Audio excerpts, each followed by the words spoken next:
Comme toute la planète, l'Europe est confrontée aux effets du changement climatique, des sécheresses aux inondations.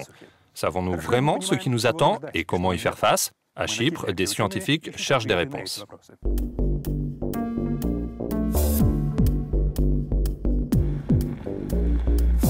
Dans cette région, les pluies sont de moins en moins fréquentes, mais de plus en plus intenses, accélérant l'érosion des sols et l'accumulation des sédiments.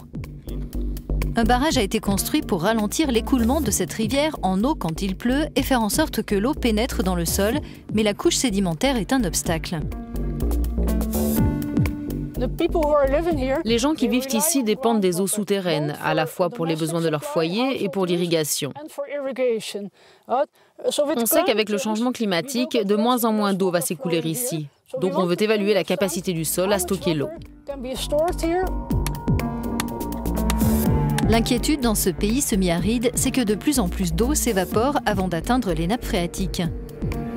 Cette équipe, qui participe à un projet de recherche européen sur l'évolution des ressources en eau, prélève régulièrement des échantillons de sol pour évaluer la vitesse avec laquelle l'eau de la rivière passe à travers les sédiments.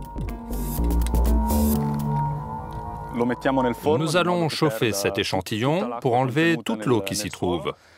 Puis nous allons le peser. Et grâce à cela, on pourra connaître la densité du sol.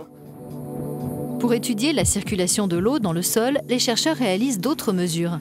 Sur ce site, par exemple, ils observent les effets de la présence d'arbres. Tandis que leur étage supérieur piège une partie de la pluie qui s'évapore avant de tomber au sol, leur système racinaire absorbe l'eau souterraine pour leur permettre de pousser.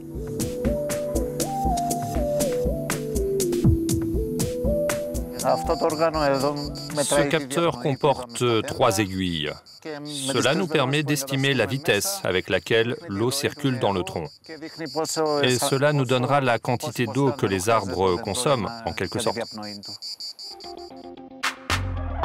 Les résultats de cette étude menée à Chypre sont précieux pour mieux adapter l'agriculture locale aux changements dans la disponibilité de l'eau, par exemple en choisissant des cultures plus économes en eau.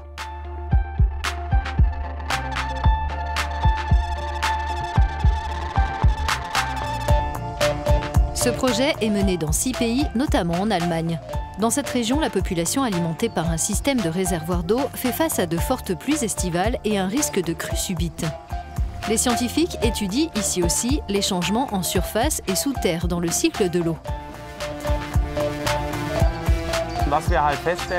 Il y a déjà un changement dans les pluies.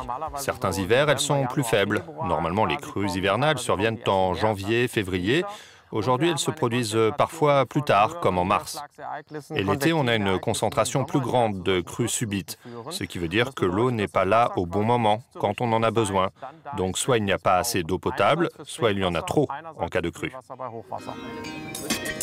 Objectif du projet, établir des prévisions à 10 ans des conséquences du changement climatique sur les systèmes hydrologiques européens, comme son impact sur l'agriculture, l'industrie ou le tourisme. Ces recherches nous aideront à anticiper les effets du changement climatique dans des zones exposées aux inondations ou à la sécheresse et à apporter des réponses appropriées. Cela passera par des solutions en matière d'infrastructures et des changements dans le comportement des populations vis-à-vis de l'environnement.